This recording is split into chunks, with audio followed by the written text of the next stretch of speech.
Whether it's for a vacation or a special occasion at home, lots of us love scouring the web for discounts. But many of those come from third-party sites that can lead to confusion or other costs you never saw coming.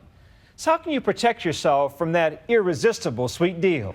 Here's ABC's Rebecca Jarvis. It's a roaring good time. The 74th annual Bike Week in Daytona Beach, Florida. Hello, Flamingo Inn. And for hotel owners like Merle Kappelman, it's the highlight of the year. Very busy. It's extremely busy. We get booked, fully booked, weeks and weeks in advance. Which is why she was surprised when a couple walked in that week with a reservation for 2 nights at a rate of $79. The rates are around $200 a night at that time. And we were really shocked and thought, oh my gosh, we don't have a room for them, and look at the rate that they have. Kappelman owns the Flamingo Inn, a Daytona Beach mainstay for over 30 years. When she checked the couple's reservation, it showed that the room hadn't been booked with the hotel. It was reserved through reservationcounter.com, an online agency she had never heard of. After that, there were more people. 7 couples in all, including Kevin Childress and his wife, who drove all the way down from Baltimore, Maryland, expecting an oceanfront room and their own private hot tub. We don't have a room with a hot tub. We don't have a hot tub inside.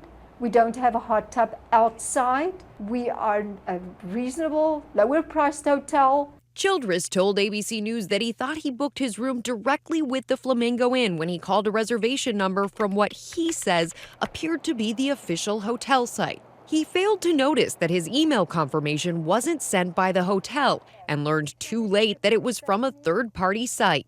They were enraged. I felt very bad about it. But that is not our job to police, people online. So we really started to hear about the problem a few years ago, but in recent times, it has absolutely skyrocketed. Catherine Luger, president and CEO of the American Hotel and Lodging Association, says there's been an alarming uptick in complaints from consumers who say they believed they were booking with a hotel, only to find out later that they'd given their information to a third-party agency.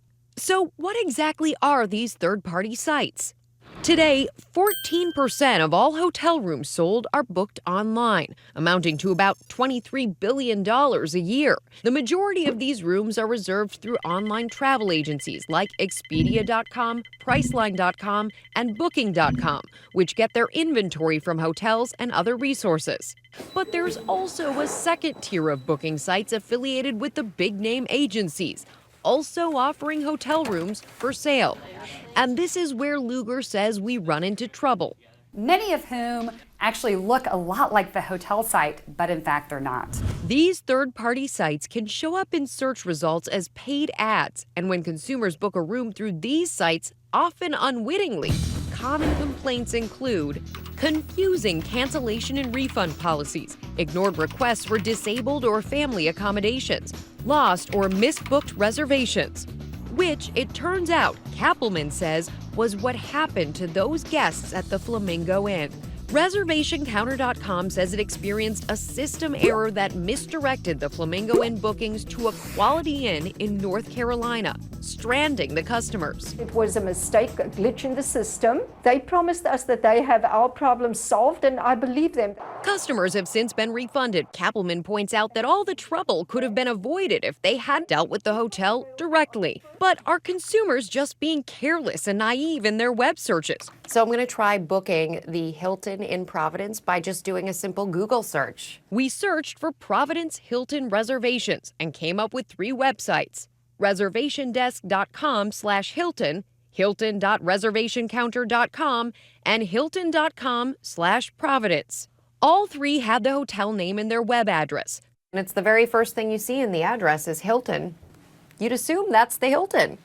Well, it turns out only this one belongs to Hilton proper.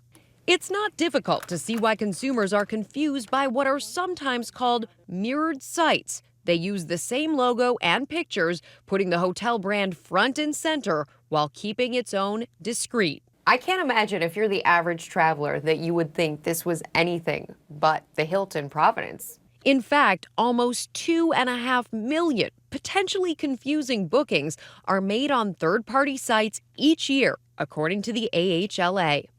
Debbie Greenspan, a frequent traveler and mother of two, said she booked with a third-party site that not only charged her upfront for the wrong hotel, but refused her request for a refund. Like many before her, Greenspan called what she thought was a hotel's direct reservation line. And I specifically said, is this Marriott Reservation Center? And she said, this is reservations, I can help you. She booked the room, but when a schedule change forced her to call the hotel to cancel, they couldn't find my reservation. She said I never booked it with them, and I didn't book it with Marriott Reservations either. Marriott told Greenspan under the circumstances they would have refunded her money immediately. But because she didn't book with them directly, there was nothing they could do. I feel like it was a bait and switch, and I think that if I'm fooled, the average consumer just doesn't even stand a chance. We tracked down the folks behind reservationcounter.com and reservationdesk.com.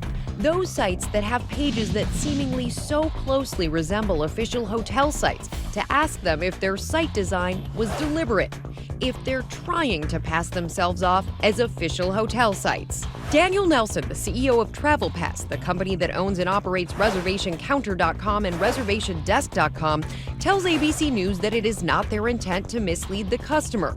The goal of the sites is to make prominent the customer's hotel choice. In other words, he says, if I'm selling a Lexus and you tell me you want a Lexus, why would I show you a Honda? None of this is illegal. And according to Nelson, his company books millions of rooms per year, with customer complaints measuring 0.003% of all processed transactions. Our goal is to respond to and close all complaints within 24 hours. And if no issues come up, the customer who unwittingly booked a room through a third-party site is really none the wiser. But it's a risk the AHLA doesn't think consumers should have to take, which is why it's asking the FTC to open an investigation into these third-party sites and set stricter guidelines. Consumers should know who they're booking with, and the FTC has that regulatory responsibility and oversight function to ensure that consumers are not being misled. Since we've contacted reservationcounter.com and reservationdesk.com, the pages for Hilton in Providence that so closely resembled the official hotel site have apparently been taken down. And Expedia tells ABC News that it's taking customer feedback seriously and will regularly review our affiliates to ensure they are acting in the best interests of the travelers they serve. But for folks like Debbie Greenspan, she says she can only watch out for herself. If I could talk to one of those third-party reservation centers or reservation companies right now that misrepresent themselves, I would say shame on you, and it's not going to happen again. Not to me. For Nightline, I'm Rebecca Jarvis in Providence, Rhode Island.